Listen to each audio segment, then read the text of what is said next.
गांधी से ईडी पूछताछ किया। सोनिया गांधी से लगातार दूसरे दिन प्रवर्तन निदेशालय में पूछताछ होगी और अगर ओवरऑल देखें तो तीसरी बार ये पूछताछ।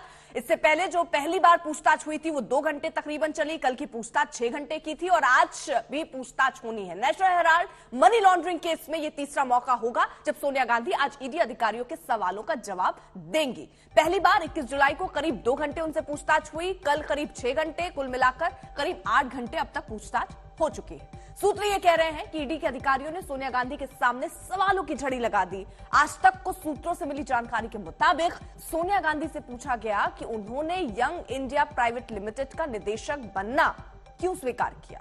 लेन देन खत्म होने के बाद यंग इंडिया का निदेशक बनने के पीछे कोई दूसरी वजह तो नहीं। यंग इंडिया प्राइवेट लिमिटेड के कामकाज को लेकर भी सवाल इसमें पूछे गए। मसलन, क्या यंग इंडिया चैरिटेबल संस्था है? अगर हां, तो फिर यंग इंडिया ने चैरिटी के कौन कौन से काम किए हैं? कांग्रेस और एजीएल के बीच लेन देन के बारे में भी सवाल उनसे पूछे गए। मुनीश पांडे हमारे सहयोगी इस वक्त जुड़ चुके हैं। मुनीश, देखिए, कल भी 6 घंटे की पूछताछ हुई, आज क्या संभावना दिख रही है? कितने घंटे ये पूछताछ हो सकती है? कौन कौन से सवाल उनके सामने रखे जा सकते हैं? लेकिन कांग्रेस की तैयारी तो अपनी है, आज भी प्रदर्शन की। जी देखिए, जहां तक कांग्रेस की बात है, उन्होंने तो अपनी तैयारी शुरू की हुई है, लेकिन ईडी की अगर बात करें तो ईडी भी पूरी तरह से तैयार है और बहुत मुमकिन है कि कल की तरह आज भी सोनिया गांधी से लगभग 6 घंटे की पूछताछ, यानी कि पूरे दिन उनको ईडी के सामने पूछताछ के लिए शामिल रहना पड़ेगा अगर उनकी तबीयत सही रहती है तो।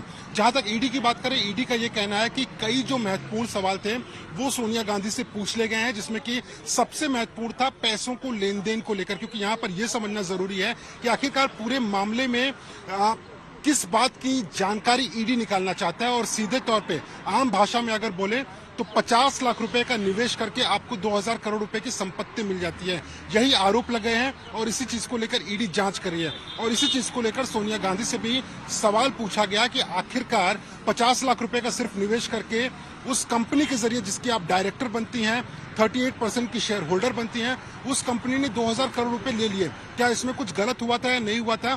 लेकिन राहुल गांधी की तरह सोनिया गांधी ने भी सारा ठीकरा जो है मोतीलाल वोरा, जो कि उस वक्त के ट्रेजरर हुआ करते थे, उनके सर पे फोड़ दिया। उन्होंने साफ तौर पे ये बताया ईडी को कि जितने भी पैसों के लेन देन की जानकारी थी या फिर जो फैसले हुआ करते थे वो मोतीलाल वोरा लेते थे, यही सेम जानकारी जो है वो राहुल गांधी ने अपनी पूछताछ के दौरान दी थी। लेकिन अभी भी कुछ महत्वपूर्ण सवाल रह जाते हैं, यानी कि जो एजेएल की प्रॉपर्टीज थी, उस प्रॉपर्टीज का फिलहाल के लिए क्या इस्तेमाल होता है, प्रॉपर्टीज के जरिए जो पैसा आता है, अगर प्रॉपर्टीज रेंट पे दी गई हैं उसके जरिए अगर वो पैसा आता है तो उन पैसों का कैसे इस्तेमाल होता है, उसका लेखा जोखा कैसे होता है। तो ये तमाम अभी महत्वपूर्ण सवाल हैं जो कि ईडी आज सोनिया गांधी से पूछना चाहेगी और इस पूछताछ के बाद ही तय कर पाएगी ईडी की अगली बार भी सोनिया गांधी को बुलाना है या फिर आज पूछताछ उनसे खत्म हो जाएगी।